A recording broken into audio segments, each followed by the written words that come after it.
5 arquitectos renunciaron a la mansión del millonario, pero el humilde albañil terminó la obra.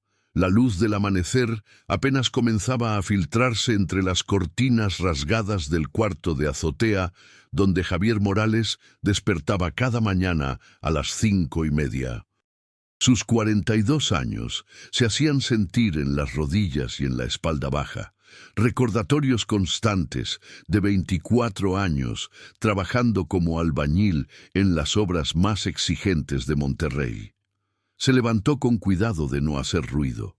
La familia que rentaba el departamento de abajo tenía un bebé recién nacido y se dirigió al pequeño lavabo donde se aseó con agua fría.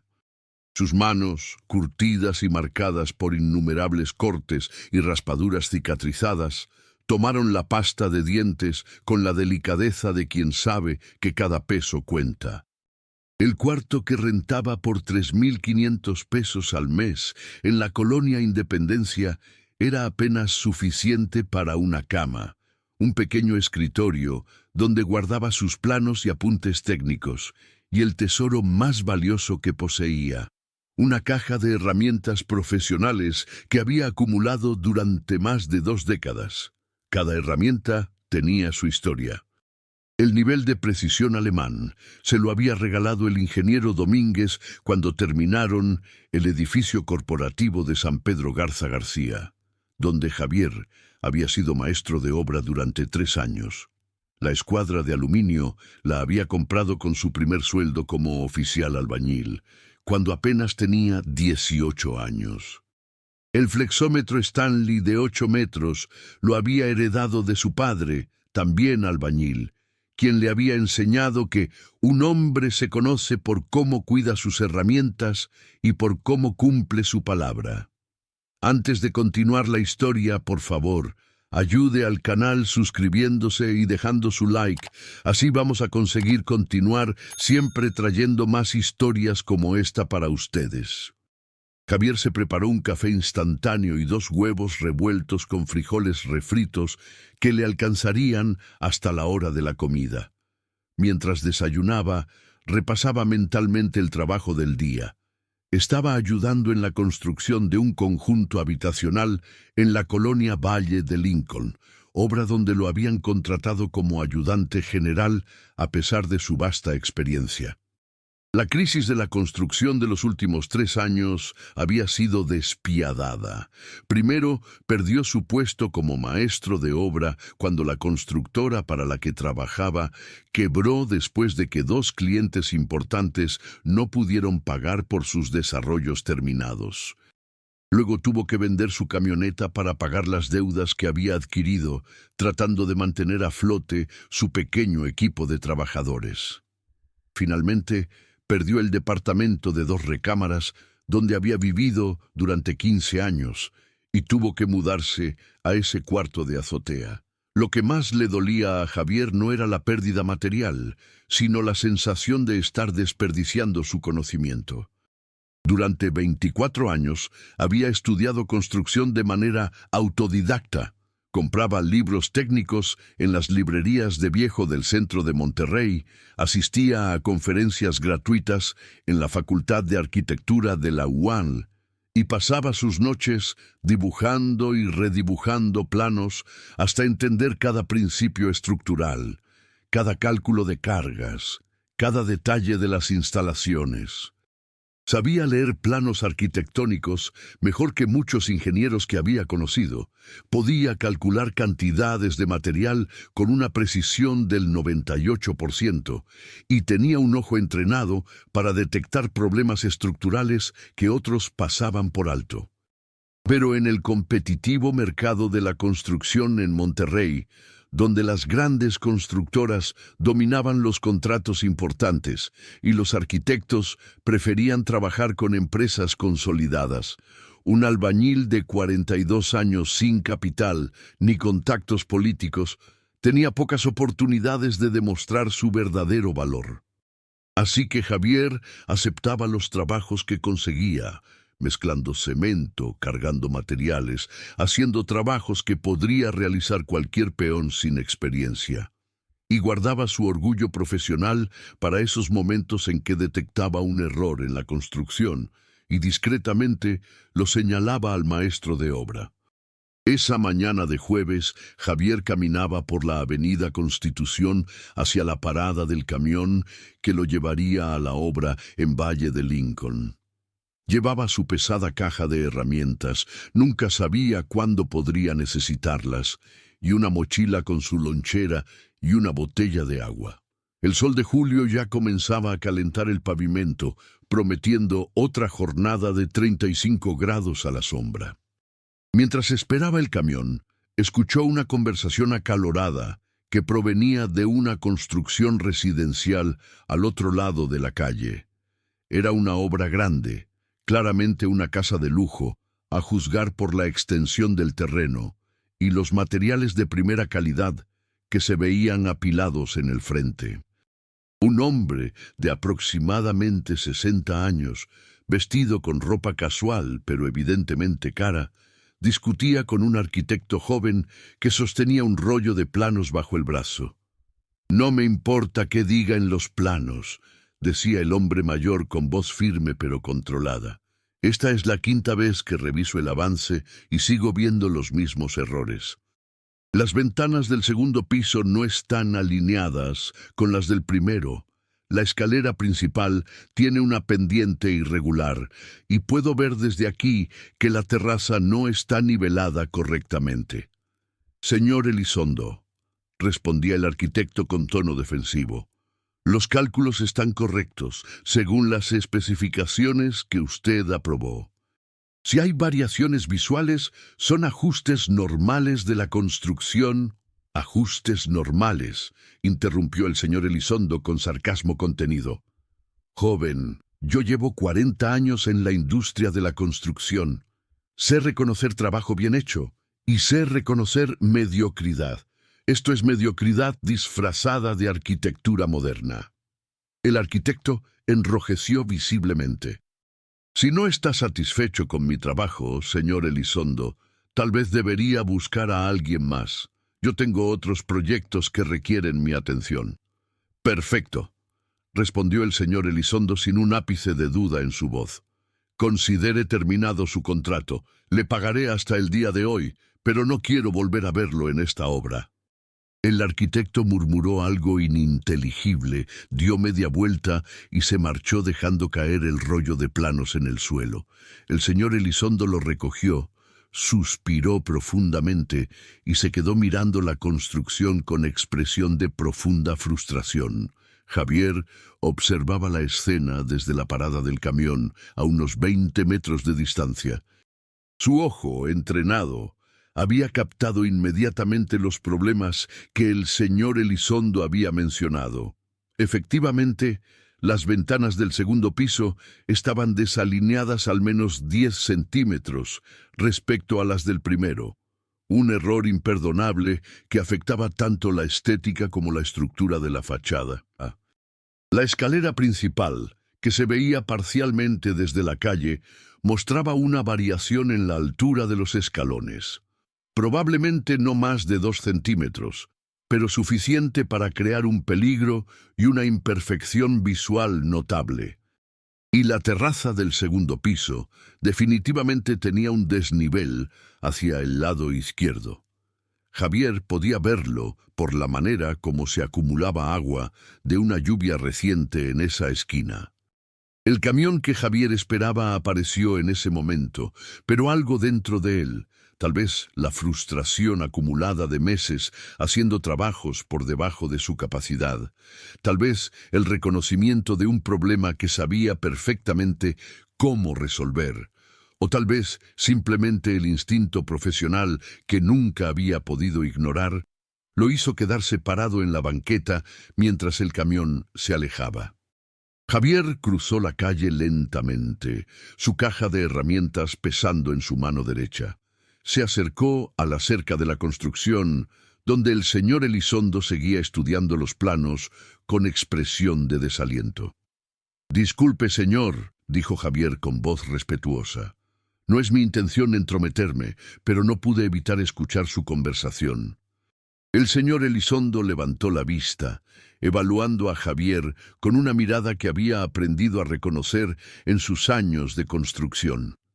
La mirada que ve la ropa de trabajo remendada, las botas gastadas, la piel bronceada por el sol, y automáticamente hace suposiciones sobre educación y capacidad. Sí, respondió el señor Elizondo con tono cortés pero distante. Soy albañil, señor. Llevo 24 años en la construcción. Vi los problemas que usted mencionó, y si me permite decirlo, hay algunos más que tal vez no ha notado todavía. La expresión del señor Elizondo cambió ligeramente, mostrando una mezcla de escepticismo e interés. ¿Otros problemas? ¿Cómo cuáles? Javier señaló hacia la construcción con su mano libre.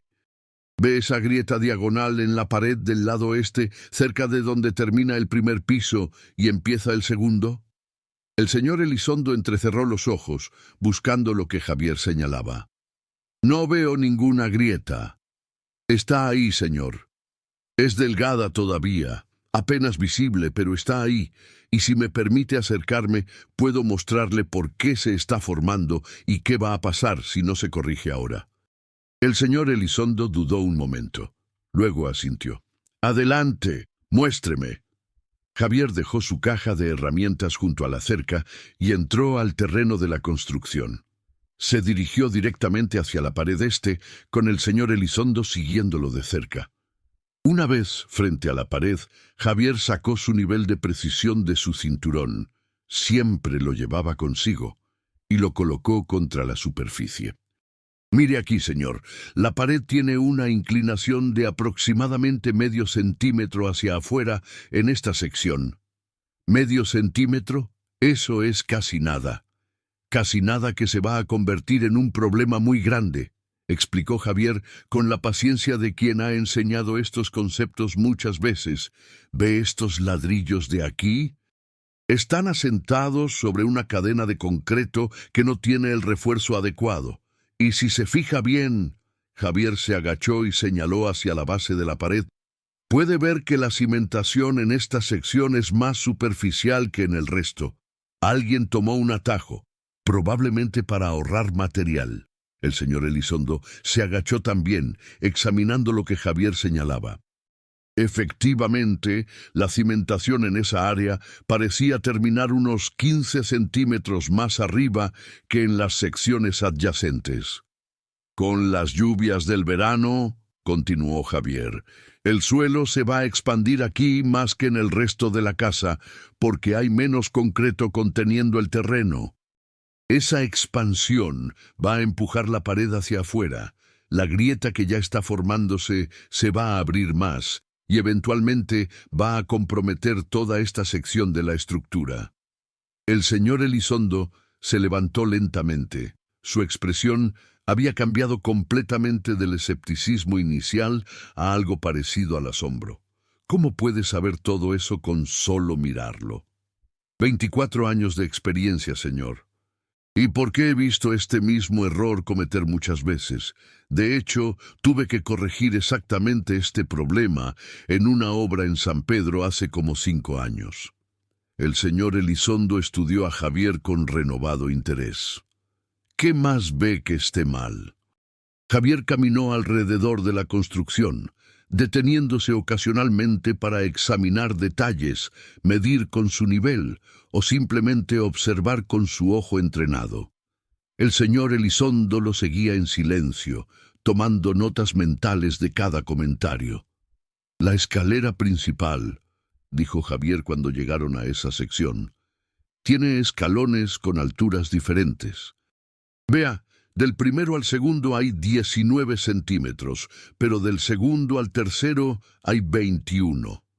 Esa inconsistencia es peligrosa y además no cumple con el reglamento de construcción de Monterrey, que exige que todos los escalones tengan exactamente la misma altura, con una tolerancia de máximo medio centímetro. ¿Conoce el reglamento de construcción? Lo tengo prácticamente memorizado, señor. La versión actualizada de 2023. Javier continuó su recorrido, señalando problema tras problema, vigas de soporte que no tenían el grosor adecuado para las cargas que iban a soportar, instalaciones eléctricas que cruzaban por donde se suponía irían ductos de agua, una terraza con drenaje insuficiente que causaría filtraciones al primer piso, y al menos 6 violaciones más al reglamento de construcción. Cuando terminaron el recorrido, el señor Elizondo miraba a Javier con una expresión completamente diferente a la inicial. ¿Cómo se llama usted? Javier Morales, para servirle. Javier, ¿es usted ingeniero? No, señor. Soy albañil. Nunca fui a la universidad. Todo lo que sé lo aprendí trabajando y estudiando por mi cuenta. El señor Elizondo se quedó en silencio unos momentos, procesando esa información. Javier, acabo de despedir a mi 5º arquitecto en esta obra. Los primeros 4 renunciaron porque, según ellos, mis estándares eran imposibles de cumplir. Este último me duró 3 meses antes de que yo lo corriera por incompetente. He invertido casi 2 millones de pesos en esta construcción y lo único que tengo es una estructura llena de errores que probablemente tendré que demoler y empezar de nuevo. Javier escuchaba sin interrumpir, sintiendo la frustración genuina en la voz del señor Elizondo. En 5 minutos, continuó el señor Elizondo, usted identificó más problemas reales que todos esos arquitectos titulados en 3 meses combinados. ¿Cómo es posible? Tal vez porque yo me ensucie las manos todos los días, señor. Los arquitectos dibujan planos, pero son los albañiles quienes realmente construyen. Y después de 24 años construyendo, uno aprende a ver lo que realmente importa. El señor Elizondo asintió pensativamente.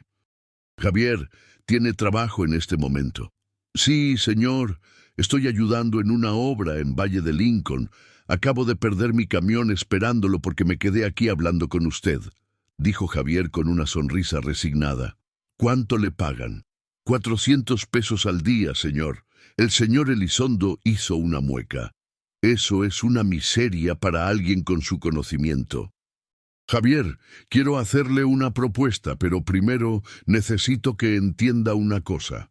Esta no va a ser una conversación de caridad. Si le ofrezco algo, es porque creo que usted puede resolver mi problema, y esperaré que lo haga con excelencia. ¿Entendido? Entendido, señor. Necesito que alguien revise completamente esta construcción, identifique todos los errores y me diga qué se puede salvar y qué hay que demoler. Después, necesito que esa misma persona supervise las correcciones y, eventualmente, la terminación de toda la casa. ¿Puede hacerlo? Javier sintió que el corazón se le aceleraba, pero mantuvo la compostura. Señor, puedo hacerlo. Pero necesito ser honesto con usted. No tengo título de ingeniero ni de arquitecto. Legalmente, no puedo firmar planos ni autorizar construcciones. Ya tengo ingenieros y arquitectos que pueden firmar papeles, respondió el señor Elizondo con un toque de amargura. Lo que necesito es alguien que realmente sepa lo que está haciendo. Usted sería el supervisor de obra, trabajaría directamente conmigo, y los ingenieros titulados harían lo que usted les diga. ¿Le interesa? Señor Elizondo, definitivamente me interesa, pero necesito preguntarle, ¿por qué confiaría en mí?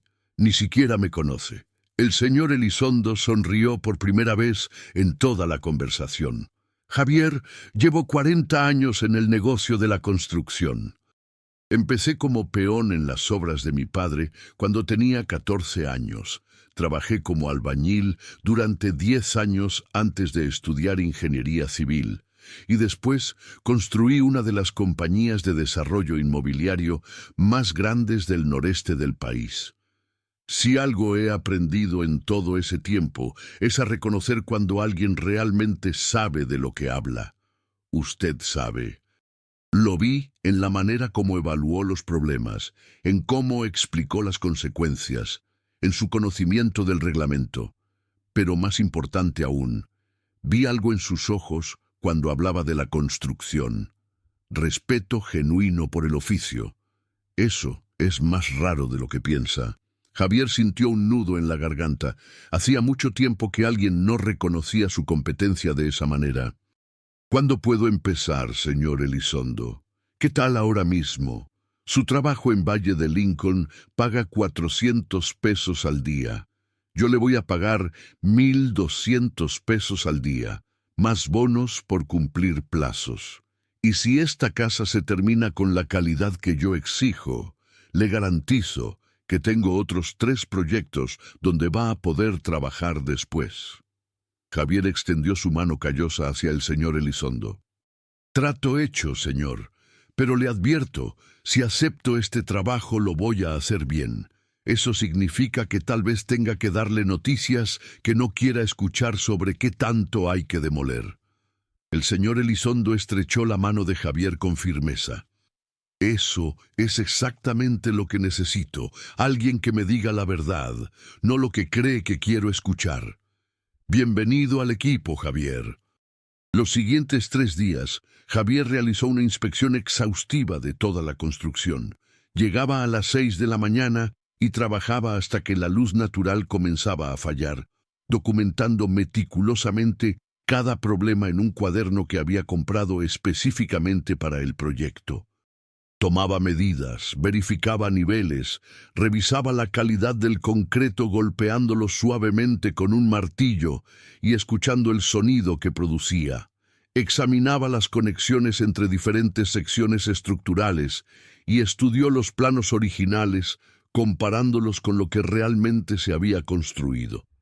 El señor Elizondo visitaba la obra cada tarde, y Javier le presentaba un resumen de lo que había encontrado ese día.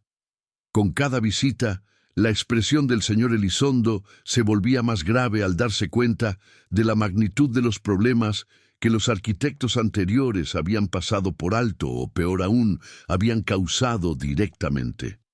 El viernes por la tarde, Javier presentó su evaluación completa. Había preparado un informe de 22 páginas escritas a mano, con diagramas detallados que mostraban cada problema identificado, sus causas, sus consecuencias potenciales si no se corregían, y sus recomendaciones para solucionarlos. Señor Elizondo, comenzó Javier cuando se sentaron en la oficina temporal que habían instalado en el terreno. Tengo que darle malas noticias. Dígame todo, Javier, sin filtros.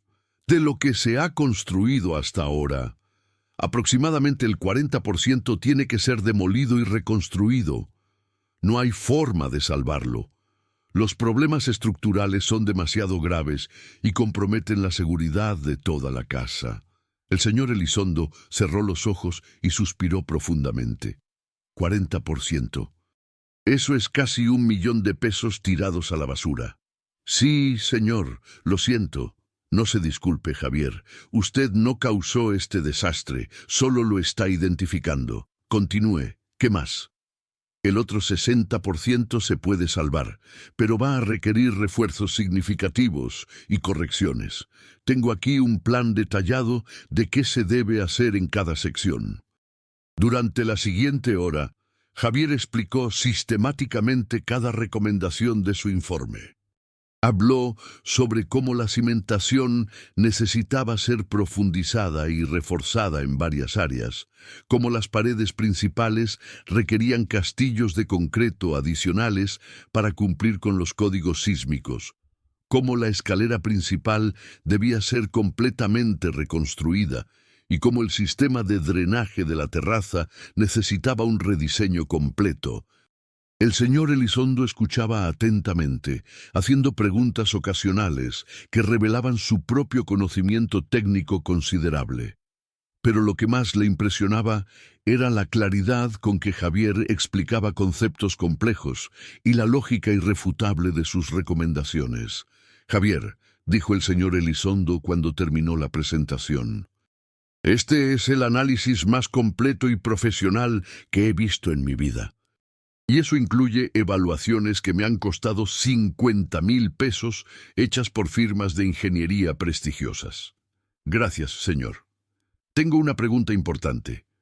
¿Cuánto tiempo le tomaría completar esta casa si le doy autoridad total para contratar trabajadores, comprar materiales y tomar todas las decisiones técnicas necesarias?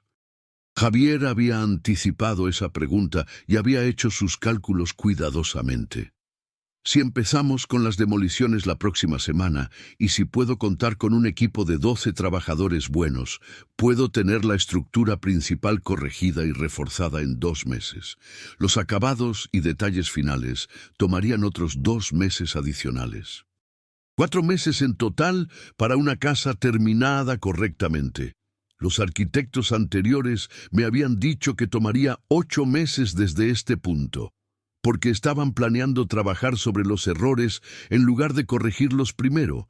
Eso siempre toma más tiempo al final porque hay que rehacer el trabajo varias veces. El señor Elizondo se levantó y caminó hacia la ventana de la oficina temporal, mirando hacia la construcción problemática. Javier, hay algo que necesito decirle, y después de que se lo diga, usted va a entender por qué esta casa es tan importante para mí. Javier esperó en silencio. Mi nombre completo es Fernando Elizondo Saucedo.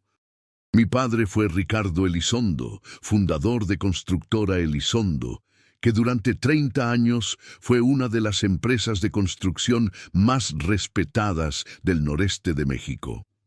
Javier conocía perfectamente Constructora Elizondo. Habían construido algunos de los edificios más emblemáticos de Monterrey, incluyendo el hospital universitario y varios complejos residenciales de lujo. Mi padre murió hace 2 años, continuó Fernando, y yo vendí la empresa porque ya no tenía la pasión para mantenerla. Estuve en el negocio de la construcción toda mi vida, pero después de la muerte de mi padre, todo me parecía vacío. Construir edificios comerciales, desarrollos residenciales masivos, nada de eso me importaba ya. Fernando se volvió para mirar a Javier directamente. Pero hace 1 año, mi hija Fernanda me dijo que estaba esperando su primer bebé, mi primer nieto, y me contó que siempre había soñado con criar a su familia en una casa como la que yo había construido para mi familia cuando ella era niña. Una casa diseñada con amor, donde cada detalle contara una historia, donde las paredes fueran lo suficientemente sólidas para durar generaciones. Javier comenzaba a entender la pasión que Fernando había puesto en este proyecto. Decidí construirle esa casa. Contraté al arquitecto más caro de Monterrey, le di un presupuesto prácticamente ilimitado y le dije que quería perfección. Pero el arquitecto resultó ser más estilo que sustancia. Se fue después de 2 meses cuando le señalé que sus diseños no eran estructuralmente sólidos.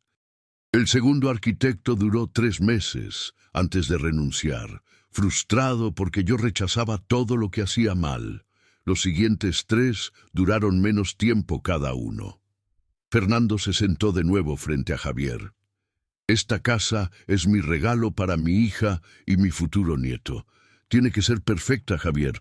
No puede tener atajos, no puede tener errores, no puede tener nada que comprometa su solidez o su belleza. Y ahora resulta que llevo 1 año de construcción y lo único que tengo es una estructura tan mal hecha que el 40% tiene que ser demolido. ¿Cuándo nace su nieto, señor Fernando? En 6 meses. Entonces vamos a tener esta casa lista para cuando llegue. Le doy mi palabra. Fernando miró a Javier con una mezcla de esperanza y escepticismo. ¿Por qué está tan seguro? Porque esta casa ya no es solo su proyecto, señor Fernando. Ahora también es el mío, y cuando Javier Morales promete algo, lo cumple. El lunes siguiente comenzó la transformación de la obra. Javier llegó a las 5 de la mañana para preparar el plan del día antes de que llegaran los trabajadores. Fernando había autorizado la contratación de un equipo de 15 albañiles, 3 electricistas, 2 plomeros y un soldador especializado en estructuras metálicas. También había dado luz verde a Javier para comprar todos los materiales necesarios sin límite de presupuesto. con una sola condición: que todo fuera de la más alta calidad. Lo primero que Javier hizo fue reunir a todo el equipo y explicarles la situación con total transparencia. «Señores», les dijo esa primera mañana, «vamos a trabajar en la casa más importante de sus vidas. No porque sea la más grande o la más cara, sino porque va a ser el hogar de una familia que merece lo mejor, y nosotros les vamos a dar lo mejor. Eso significa que no voy a aceptar trabajo mediocre, no voy a tolerar atajos y no voy a permitir que nadie haga algo que no haría en su propia casa». Algunos de los trabajadores intercambiaron miradas escépticas. Habían escuchado discursos similares antes, pero la manera como Javier hablaba, con esa mezcla de autoridad natural y respeto genuino por el oficio, les hizo prestar atención. «Pero también quiero que sepan», continuó Javier, «que voy a tratarlos con respeto. Les voy a pagar puntualmente cada viernes, les voy a dar las herramientas y materiales que necesiten y les voy a enseñar todo lo que pueda sobre construcción de calidad. Si cometen un error honesto, lo vamos a corregir juntos. Si hacen trabajo excelente, lo voy a reconocer. ¿Estamos de acuerdo?». Un albañil mayor de aproximadamente 50 años, con la piel curtida por décadas bajo el sol, levantó la mano. «¿Usted es el nuevo arquitecto?». «No, soy albañil, como ustedes. La diferencia es que llevo 24 años en esto y el señor Fernando confía en que sé lo que hago. Pero si alguno de ustedes ve que estoy haciendo algo mal, quiero que me lo diga. El ego no construye casas sólidas». Esa respuesta pareció ganarse el respeto del grupo. Javier pudo ver cómo las expresiones cambiaban de escepticismo a cautela interesada. Durante las primeras 2 semanas se enfocaron en las demoliciones. Javier supervisaba personalmente cada sección que se derribaba, asegurándose de que no se dañara nada de lo que se podía salvar y de que los escombros se manejaran de manera organizada. Trabajaba junto a los albañiles, no solo dirigiendo, sino también mezclando cemento, cargando tabiques y demostrando con el ejemplo el nivel de esfuerzo que esperaba de todos. Fernando visitaba la obra cada tarde después de atender sus otros negocios. Había mantenido algunas inversiones en bienes raíces y Javier le presentaba un reporte detallado del progreso del día. Pero lo que más le gustaba a Fernando era ver cómo Javier interactuaba con los trabajadores, con firmeza cuando era necesario, con paciencia cuando alguien no entendía algo y con genuino aprecio cuando alguien hacía trabajo excepcional. Una tarde, 2 semanas después de comenzar, Fernando llegó más temprano de lo usual y encontró a Javier dando una clase improvisada a 3 de los albañiles más jóvenes sobre cómo calcular correctamente las proporciones de cemento, cal y arena para diferentes tipos de mezcla. «Miren», les decía Javier mientras mezclaba una tanda, «la mayoría de la gente piensa que mezclar cemento es simple. Tiras todo junto y revuelves. Pero la realidad es que cada tipo de trabajo necesita una mezcla diferente. Para asentar block, necesitan una mezcla más trabajable con más cal. Para aplanados, necesitan una mezcla más fina con arena cernida. Para estructuras de carga, necesitan una mezcla más fuerte con menos cal y más cemento». Los jóvenes escuchaban con atención mientras Javier les mostraba cómo evaluar la consistencia correcta de cada mezcla. «¿Cómo sabe cuándo está lista?», preguntó uno de ellos. «Con la experiencia aprenden a verlo y sentirlo. Pero para empezar, usen esto». Javier sacó una pequeña espátula.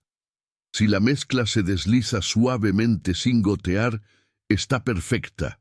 Si gotea mucho, tiene demasiada agua. Si se queda pegada como chicle, necesita más agua. Fernando observaba la escena desde la distancia, sonriendo. Eso era exactamente lo que había estado buscando. Alguien que no solo supiera construir, sino que se preocupara por enseñar el oficio correctamente. Las semanas siguientes fueron un torbellino de actividad intensa. Javier trabajaba de 6 de la mañana a 7 de la noche, 6 días a la semana. Los domingos los dedicaba a revisar planos, calcular materiales para la siguiente semana y estudiar detalles técnicos para asegurarse de que cada decisión fuera la correcta. La transformación de la obra era notable. La cimentación fue profundizada y reforzada con acero estructural de primera calidad. Las paredes principales se construyeron con castillos de concreto armado cada 2,5 metros, superando incluso los requerimientos del reglamento. La escalera principal fue reconstruida completamente, con cada escalón de exactamente 18 centímetros de altura y 30 centímetros de huella, creando una pendiente perfecta y segura. Pero lo que más impresionaba a Fernando era la atención obsesiva de Javier a los detalles que la mayoría consideraría insignificantes. Cada ventana fue instalada verificando no solo que estuviera a nivel, sino que su alineación con las demás ventanas fuera perfecta al milímetro. Cada tubería de agua fue probada 3 veces antes de ser empotrada. Cada conexión eléctrica fue revisada y documentada. A los 2 meses de comenzar, la estructura estaba completamente corregida y reforzada. Fernando trajo a un ingeniero estructural independiente para realizar una evaluación de la obra. El ingeniero, después de 2 días de inspección exhaustiva, entregó un reporte que declaraba que la construcción no solo cumplía con todos los códigos y reglamentos, sino que los superaba significativamente en varios aspectos. «Señor Elizondo», le dijo el ingeniero, «en 30 años evaluando construcciones, rara vez he visto trabajo de esta calidad. Whoever is supervising this project knows exactly what they're doing». «Es un albañil», respondió Fernando con orgullo apenas contenido. «¿Un albañil? ¿No un ingeniero?» «Un albañil con 24 años de experiencia y más conocimiento real que la mayoría de los ingenieros que conozco». Esa noche, Fernando invitó a Javier a cenar en un restaurante del centro de Monterrey. Era la primera vez que Javier entraba a un lugar tan elegante y se sintió un poco fuera de lugar, con su ropa limpia pero modesta. Pero Fernando lo trató como a un igual, no como a un empleado. «Javier», le dijo Fernando después de ordenar, «quiero hablar de algo importante. Dígame, señor Fernando». El ingeniero que vino a evaluar la obra quedó tan impresionado que me preguntó quién era el responsable. Cuando le dije que eras tú, me pidió tu contacto, porque tiene 3 proyectos donde necesita un supervisor que realmente sepa lo que hace. Javier sintió una chispa de emoción, pero la controló. «Eso es muy bueno, señor Fernando. Pero primero tenemos que terminar su casa». «Exacto, y ahí está el punto que quiero discutir. Quedan 2 meses para terminar la casa, según tu cronograma original. Si cumples ese plazo, y estoy seguro de que lo harás, vas a demostrar algo que muy pocos en esta industria pueden demostrar, que eres capaz de dirigir un proyecto complejo de principio a fin con excelencia». Fernando se inclinó hacia adelante. «Después de que termines la casa de mi hija, tengo otros 3 proyectos en mente. Un edificio de departamentos pequeño en San Pedro, una casa de campo en Santiago y una remodelación completa de un edificio histórico en el barrio antiguo. No quiero contratar arquitectos que no entienden la realidad de la construcción. Quiero trabajar contigo, con ingenieros que firmen los papeles legales, pero con tu conocimiento dirigiendo realmente las obras. Señor Fernando, eso sería más de lo que puedo imaginar. Pero hay algo más, y quiero que lo pienses bien antes de responder». Javier esperó. «Quiero que formes tu propia empresa, Javier, Construcciones Morales o como quieras llamarla. Yo te voy a financiar el capital inicial, herramientas, oficina, vehículo, y te voy a garantizar esos 3 proyectos como tus primeros contratos. A cambio, yo tendría participación minoritaria del 30% en tu empresa, solo como inversionista silencioso. El otro 70% sería tuyo. Javier sintió que la cabeza le daba vueltas. Señor Fernando, no sé qué decir. Di que sí. Pero entiende que esto no es caridad ni favoritismo. Es una inversión. Creo que tienes el talento para construir algo grande. Y yo quiero ser parte de eso. Pero también espero resultados. Si tu empresa no funciona, perderé mi inversión y tú perderás tu oportunidad. ¿Estás dispuesto a tomar ese riesgo? Javier miró directamente a los ojos de Fernando. Señor Fernando, hace 2 meses yo estaba cargando bultos de cemento por 400 pesos al día, viviendo en un cuarto de azotea y preguntándome si alguna vez tendría oportunidad de demostrar lo que realmente sé hacer. Usted me dio esa oportunidad. Le prometo que no solo voy a tomar ese riesgo, voy a hacer que sea la mejor inversión que haya hecho en su vida. Los 2 meses finales fueron un despliegue de maestría artesanal.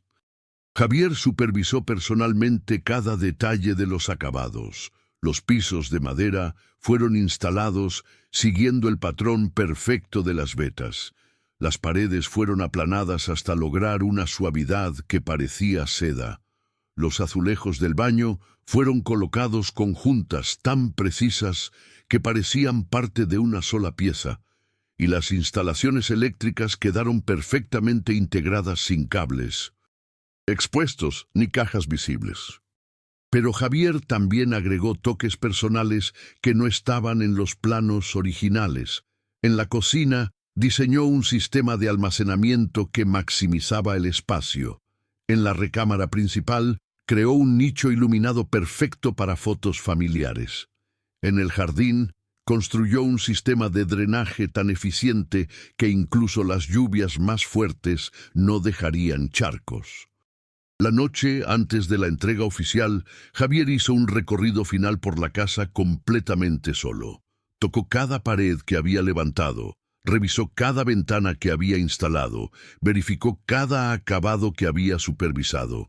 La casa era perfecta, más que perfecta, era una obra maestra. Al día siguiente, Fernando llegó con su hija Fernanda, su yerno Diego, y un fotógrafo profesional. Fernanda, con 7 meses de embarazo, recorrió la casa con lágrimas en los ojos. «Papá», le dijo a Fernando mientras admiraba cada detalle, «es exactamente como la casa donde crecí, pero mejor». «Todo el crédito es de Javier», respondió Fernando, señalando al albañil que observaba la escena con una sonrisa discreta. Fernanda se acercó a Javier y lo abrazó. «Gracias. Gracias por construir el hogar donde mi hijo va a crecer». Javier sintió un nudo en la garganta. «Fue un honor, señora Fernanda». 2 semanas después, Javier firmó los papeles que oficializaban Construcciones Morales S.A. de C.B. Fernando había cumplido su promesa. Una oficina pequeña pero profesional en la colonia Obispado, una camioneta Ford F-150 equipada con todas las herramientas necesarias y capital operativo suficiente para comenzar operaciones. Pero más importante aún, Fernando había usado su red de contactos para conseguirle a Javier los permisos y licencias necesarias, conectándolo con ingenieros y arquitectos dispuestos a trabajar bajo su supervisión técnica. Los 3 proyectos prometidos comenzaron en los siguientes meses. El edificio de departamentos en San Pedro se completó en tiempo récord con una calidad que superó todas las expectativas. La casa de campo en Santiago se convirtió en el proyecto favorito de Javier. Cada piedra del exterior fue seleccionada y colocada personalmente por él. La remodelación del edificio histórico en el barrio antiguo fue tan exitosa que apareció en revistas de arquitectura. Pero lo que más satisfacción le daba a Javier era el programa que había creado en su empresa, un sistema de aprendices donde jóvenes albañiles podían trabajar mientras aprendían el oficio correctamente. Recordando sus propios años de aprendizaje, Javier se aseguraba de que cada aprendiz no solo aprendiera técnicas, sino que entendiera los principios detrás de cada procedimiento. 3 años después, Construcciones Morales tenía 20 empleados permanentes, había completado más de 30 proyectos y tenía una lista de espera de 6 meses para nuevos clientes. Javier se había mudado a un departamento cómodo en la colonia Cumbres, manejaba su propia camioneta y había pagado completamente la inversión inicial de Fernando, quien ahora recibía dividendos regulares de su participación del 30%. Una tarde, Javier recibió una llamada de Miguel, uno de sus aprendices que ahora dirigía su propio equipo de trabajo. «Jefe, hay algo que quiero consultarle». «Dime, Miguel, ¿se acuerda de Daniel, el muchacho que entró hace 6 meses?» «Claro, el que tenía problemas con las mezclas al principio. Ese. Bueno, ya aprendió y ahora es buenísimo.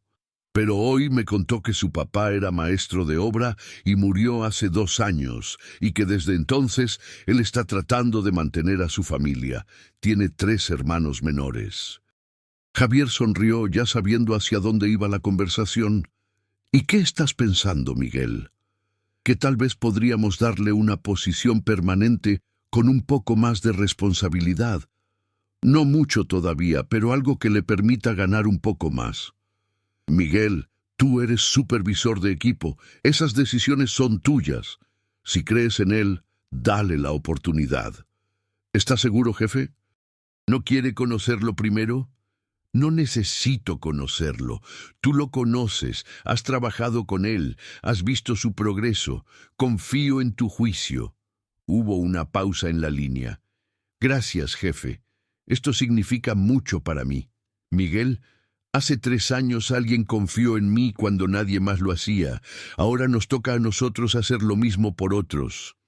Esa noche, Javier cenó con Fernando en el mismo restaurante donde habían tenido su primera conversación seria 3 años atrás. «¿Sabes qué me dijo Fernanda la semana pasada?», preguntó Fernando. «Que cada vez que su hijo, mi nieto Pablo, corre por esa casa, ella piensa en ti. Piensa en cómo cada pared, cada puerta, cada ventana fue construida con tanto cuidado que va a durar toda la vida de su hijo, y probablemente la vida de sus nietos también». Javier sintió esa satisfacción profunda que viene de saber que tu trabajo trasciende. «Esa casa es mi obra maestra, señor Fernando, pero ¿sabe qué es lo curioso? No es la construcción más grande que he hecho ni la más cara, pero es la que más significado tiene». «¿Por qué?». «Porque fue la que me demostró que el verdadero valor de un albañil no está en cuánto cobra o en qué tan grandes son sus obras. Está en cuánto amor pone en cada trabajo, en cuánta integridad mantiene cuando nadie lo ve y en cuántas oportunidades crea para otros». Fernando levantó su copa. «Por los albañiles que construyen con honor. Por la gente que les da oportunidades de demostrarlo», respondió Javier levantando la suya.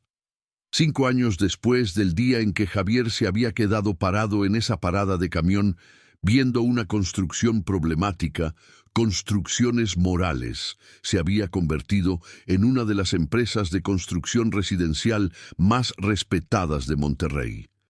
No era la más grande ni la más cara, pero era conocida por una cosa: calidad inquebrantable. Javier, ahora con 47 años, seguía llegando temprano a cada obra. Seguía manchándose las manos de cemento cuando era necesario y seguía enseñando a cada nueva generación de albañiles que pasaba por su empresa.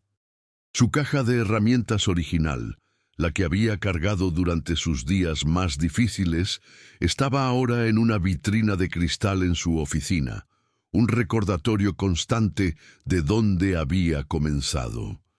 Y en algún lugar de Monterrey, en una hermosa casa de la colonia Country, donde un niño de 5 años llamado Pablo jugaba en un jardín perfectamente drenado, había una placa pequeña junto a la puerta principal que decía: «Esta casa fue construida con amor por Javier Morales y su equipo. Que sus paredes protejan a esta familia por generaciones». Porque al final, eso es lo que hace un verdadero albañil. No solo construye paredes, construye hogares, y cuando lo hace con integridad, dedicación y amor por el oficio, construye algo que trasciende el concreto y el tabique, construye un legado. Y el ciclo continúa, porque en este momento, en alguna obra de construcciones morales, un joven aprendiz está aprendiendo que las herramientas de un albañil son como su honor. Hay que cuidarlas siempre, porque nunca sabes cuándo vas a necesitar demostrar de qué estás hecho.